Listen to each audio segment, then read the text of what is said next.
नमस्कार दोस्तों। दोस्तों मैं इंस्पेक्टर धर्मराज उपाध्याय, कवि शायर।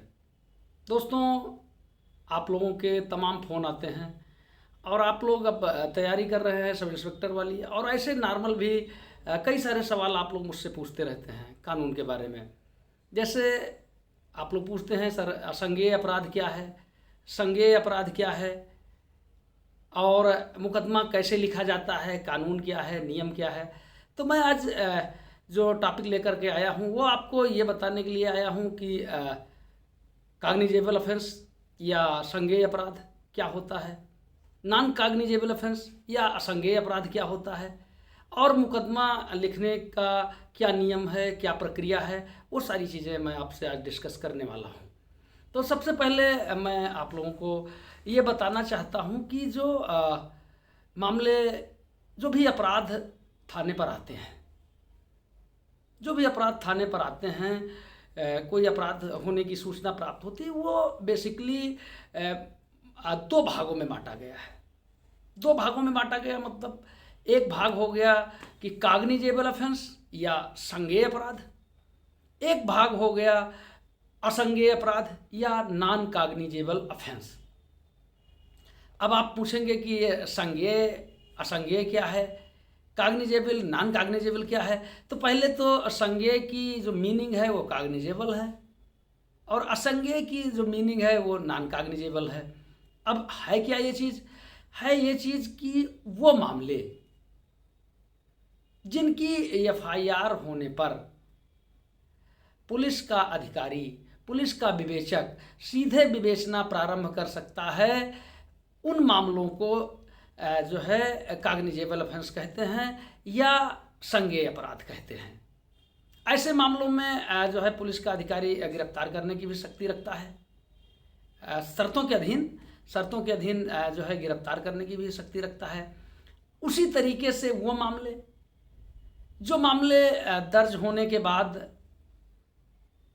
सीधे विवेचना करने का अधिकार नहीं होता है, बल्कि हमको अदालत के आदेश की आवश्यकता पड़ती है, जब अदालत आदेश करती है तब हम विवेचना प्रारंभ कर सकते हैं, उन मामलों को असंज्ञेय अपराध या नॉन कॉग्निजेबल ऑफेंस कहते हैं।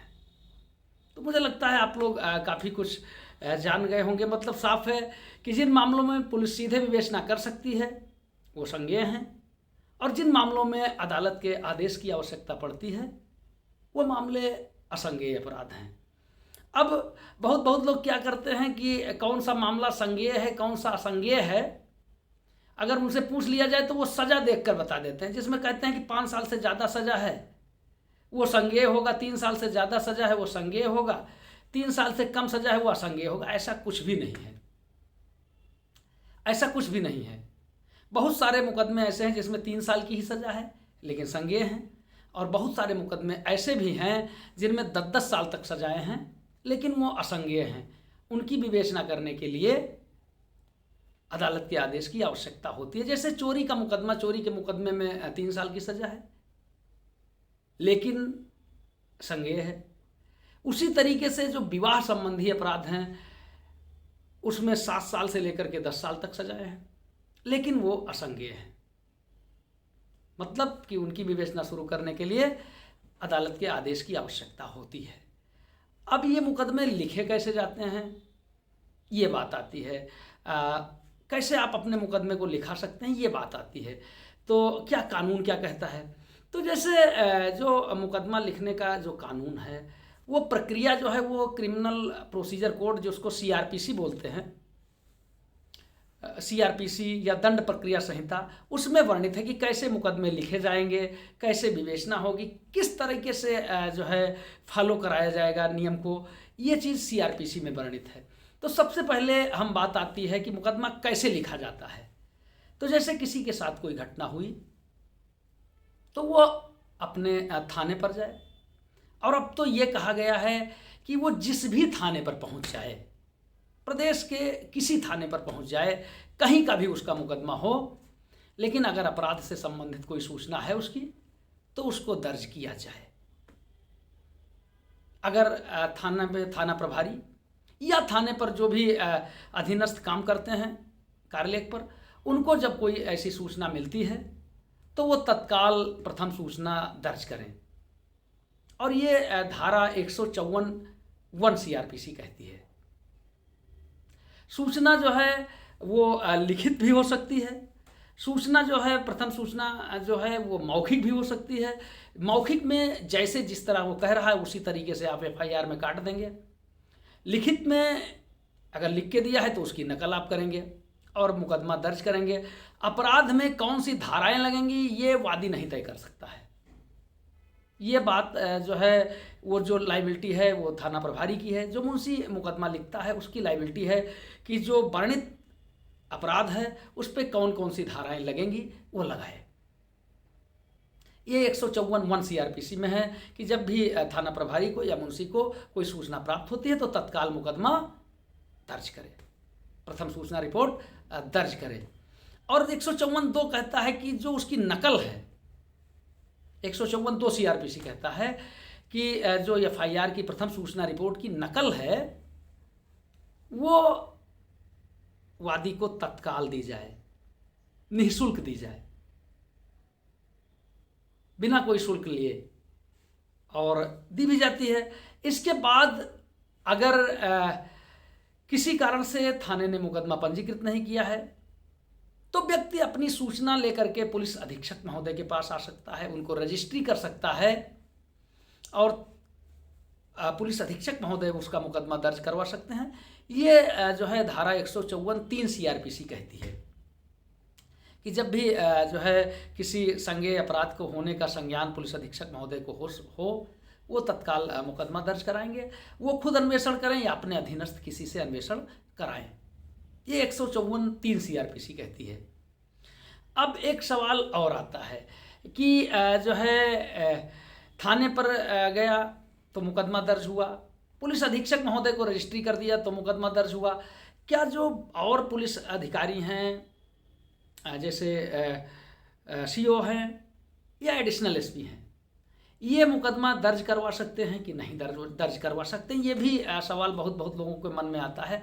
तो उसका जवाब ये है कि जो CRPC में जिस हिसाब से वर्णन है उस हिसाब से ये उल्लिखित नहीं किया गया है कि वो व्यक्ति CO साहब के पास पेश होगा तो क्या होगा, एडिशनल SP साहब के पास पेश होगा तो क्या होगा।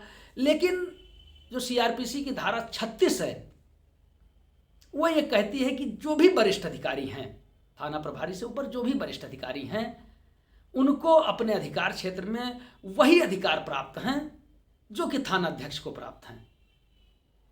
तो अगर जो है क्षेत्राधिकारी या एडिशनल SP चाहें तो उस शक्ति का प्रयोग करके वो भी लिखवाते हैं, खूब लिखवाते हैं मुकदमा। अगर जो है थाने पर नहीं लिखा गया तो लिखाए जाते हैं। जबकि अब तो एकदम फ्री जो है FIR पंजीकृत होता है, बिल्कुल जो है ज़्यादा से ज़्यादा FIR लिखे जाएं, इस पे भी जोर रहता है, कोई न्याय से वंचित न रहे। अब दूसरी बात आ गई 154(3) तक मैंने बता दिया। फिर इसके बाद बात आती है 155(1) क्या है। तो 155(1) में है सीधे कि जब असंज्ञेय अपराध की, फिर वहीं आ जाइए अब, जब असंज्ञेय अपराध की सूचना कोई थाने पर प्राप्त हो तो फिर जो है मुकदमा तत्काल दर्ज किया जाए। इसके बाद 155(2) क्या है, जब असंज्ञेय अपराध कोई दर्ज हो जाता है तो उसकी विवेचना जो है सीधे पुलिस नहीं कर सकती है, उसके लिए अदालत के आदेश की आवश्यकता होती है। और अदालत का आदेश जो होता है वो 155(2) के तहत लिया जाता है। 155(3) क्या है थोड़ा सा मुझे देखना पड़ेगा। 155(3) जो है, हाँ, जब 155(3) ये कहता है कि जब भी मुकदमा NCR कोई दर्ज हुआ, अदालत का आदेश प्राप्त हो गया तो विवेचक उसी प्रकार से विवेचना प्रारंभ कर सकता है जिस प्रकार से वो संज्ञेय अपराध या कॉग्निजेबल ऑफेंस की विवेचना करता, सिवाय गिरफ्तारी के। गिरफ्तारी नहीं कर सकता है संज्ञेय में बिना मजिस्ट्रेट साहब के वारंट के। चौथी बात यह है 155(4) में ये कहा गया है कि अगर कोई ऐसा मामला दर्ज हो गया जिसमें कुछ धाराएं संज्ञेय हैं, कुछ धाराएं असंज्ञेय हैं, जैसे दर्ज हो गया 323, 504, 506, तो पता लगा 323, 504 तो असंज्ञेय है लेकिन 506 कुछ जिलों में असंज्ञेय है। तो ऐसी जगहों पर या ऐसे मामलों में जहां कुछ धाराएं संज्ञेय हैं और कुछ धाराएं असंज्ञेय हैं। सारी धाराएं इस प्रकार से ट्रीट की जाएंगी, मामला इस तरह से ट्रीट किया जाएगा जैसे कि संज्ञेय अपराध हो। मुझे लगता है इतनी बात आपको क्लियर हो गई। अब रही बात कि आप व्यक्ति जो है थाने तक गया, व्यक्ति जो है रजिस्ट्री किया पुलिस अधीक्षक महोदय को, और फिर भी मुकदमा अगर दर्ज नहीं हुआ तो वो व्यक्ति कहाँ जाएगा? तो उसका जो है 156 में वर्णन है, 156 1 2 3 करके है। तो 156 1 में जो है वो ये है कि संज्ञेय अपराध जब दर्ज होता है तो पुलिस जो है उसके अन्वेषण की शक्ति रखती है, उसके जो है विवेचना की शक्ति रखती है। ये 156 1 कहता है। 156 तो ये कहता है कि अगर किसी विवेचक ने विवेचना कर दी है तो उसको इस आधार पे चैलेंज नहीं किया जा सकता है कि इसको जो है विवेचना करने का अधिकार प्राप्त नहीं था। और फिर सबसे इम्पॉर्टेंट आता है 156 3। 156 3 ये है कि जब मुकदमा व्यक्ति का नहीं दर्ज हो सका तो वो अदालत पर जाकर के अपना कंप्लेंट करता है, परिवाद करता है, अपना दावा पेश करता है कि मेरे साथ इस तरह से घटना हो गई है, मेरा FIR दर्ज नहीं हो रही है, और न्यायालय ये पाती है, थाने से रिपोर्ट मंगाती है कि मुकदमा दर्ज है नहीं दर्ज है, और मुकदमा दर्ज न होने की रिपोर्ट मिलने पर अदालत को ये अधिकार है कि वो सीधे संबंधित थानाध्यक्ष को या चाहे तो पुलिस अधीक्षक महोदय के माध्यम से ये आदेशित कर सकती है और करती हैं कि ये मामला, इसमें मुकदमा दर्ज करके 1 सप्ताह के अंदर प्रथम सूचना रिपोर्ट जो है की कापी हमारे पास भिजवाई। 1 सप्ताह में मुकदमा दर्ज करके और उसकी कापी भिजवाइए। तो इस तरीके से जो है मुकदमे दर्ज होते हैं। मैंने आज आपको बताया 154 1, 154 2, 154 3, 155 1 2 3 4, 156 1 2 3। तो मुझे लगता है कि अब कोई शंका आप लोगों को नहीं होगी कि FIR कैसे दर्ज होता है। इसके अलावा जैसे IGRS वगैरह से भी डाल करके, प्रार्थना पत्र डाल करके, तमाम आयोगों में डाल करके आप लोग भी लिखा जाता है मुकदमा, तो वो सब वरिष्ठ अधिकारियों की जो शक्तियाँ होती हैं उसका प्रयोग होता है। तो बस FIR के संबंध में बस इतनी सी बात आपको बतानी थी। और आप लोगों के जैसे जिस प्रकार से सवाल आते जाएंगे मैं उनके बारे में बताता जाऊंगा। अगर आप कुछ कानून में रुचि रखते, कानून जानना चाहते हैं थोड़ा बहुत, हालांकि बहुत ज़्यादा तो हम भी नहीं जानते हैं, बहुत बड़े जानकार तो हम नहीं हैं, लेकिन जो छोटी छोटी चीज़ें मैं जानता हूँ उसको मैं सोचता हूँ कि आप लोगों से शेयर करता रहूँ। अब जो है और सवाल आप लोगों ने काफ़ी किए, 307 क्या है, 376 क्या है, 302 क्या है, तो वो मैं आगे बताता जाऊंगा धीरे धीरे आप लोगों को इसी तरीके से वीडियो जारी कर करके। बहुत बहुत धन्यवाद और जय हिंद, जय भारत। और वो लोग जो लोग सब इंस्पेक्टर की तैयारी कर रहे हैं, सिपाही की तैयारी कर रहे हैं या किसी प्रतियोगी परीक्षाओं की तैयारी कर रहे हैं, उन सबको मेरी बहुत बहुत शुभकामना। आप निश्चित रूप से अपना लक्ष्य बनाएं और अपनी बुलंदियों को प्राप्त करें, यही कामना है। जय हिंद, जय भारत।